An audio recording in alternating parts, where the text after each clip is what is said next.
Hey, what's going on? Ryan here with Intersection Records. And, I was thinking recently about touring bands and, summer of 2025 is coming up and, we're getting tons of concert announcements and bands, really just, legacy bands going out with one or no members that are of the original lineup, or one or two people.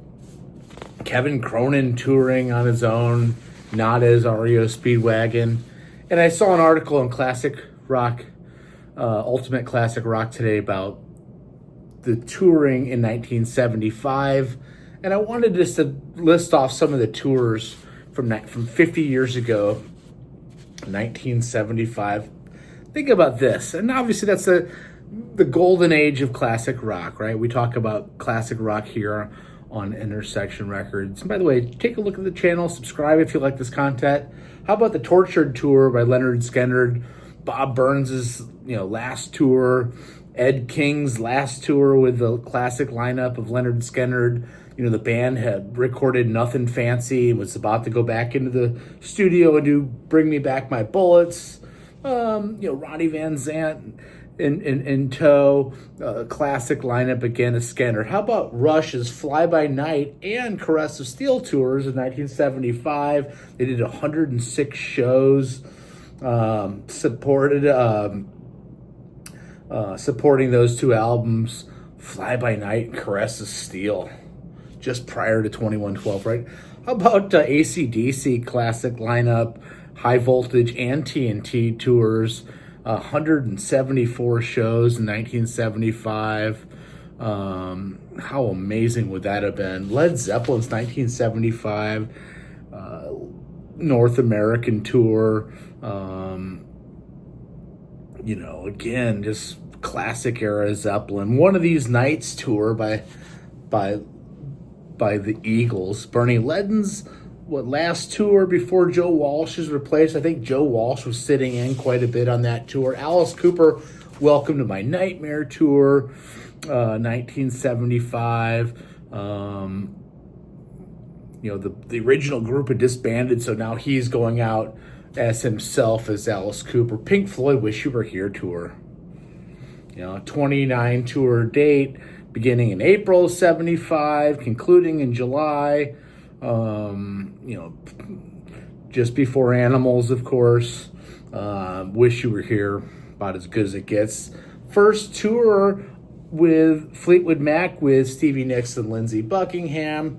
The Fleetwood Mac album had just come out. You got that classic group in their classic lineup. Genesis's last tour with Peter Gabriel, Lamb Lies Down on Broadway tour from 74 and 75. Gabriel's already told the band he's gone after the tour. And of course, Genesis would go on to really even greater fame. Stones are touring the Americas. Ron Wood's first tour with the Stones, which was kind of a classic lineup again. Obviously, the Mick Taylor's my favorite era, but Ronnie Wood certainly brought a lot of pizzazz. And the Born to Run tour by Springsteen. I mean, this is heaven for classic rock fans, right? Probably his best album. He's one of the biggest stars. He's on the cover of Time magazine and Newsweek in 1975. Wings Over America, Paul McCartney and Wings Over America tour. He hadn't toured since 1966 in the United States. And McCartney trots out with a huge U.S. tour, does 65 arenas, over 1 million people see Wings Over America. Kiss, Hotter Than Hell, Dressed to Kill, and a live tours in 1975. Of course, they end up doing a live album, famously from the tour in 1975. I'm not a huge Kiss person, but they are classic, and that is a classic period. Elton John's on tour doing stadiums, plays Dodger Stadium, dresses up as Donald Duck. Elton John, 1975. The Who by Numbers, right? 75, 76 tour. Unfortunately, we would lose Keith Moon in 1978.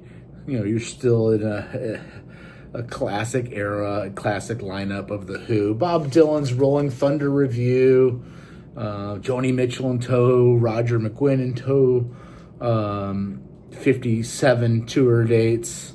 Recently, there was a huge box set. And then Queen, Night at the Opera. They would debut Bohemian Rhapsody on that tour, 1975. That's what the 1975 tour scene in rock looked like. Check out my channel. We do shows every day. Peace out. Catch you later.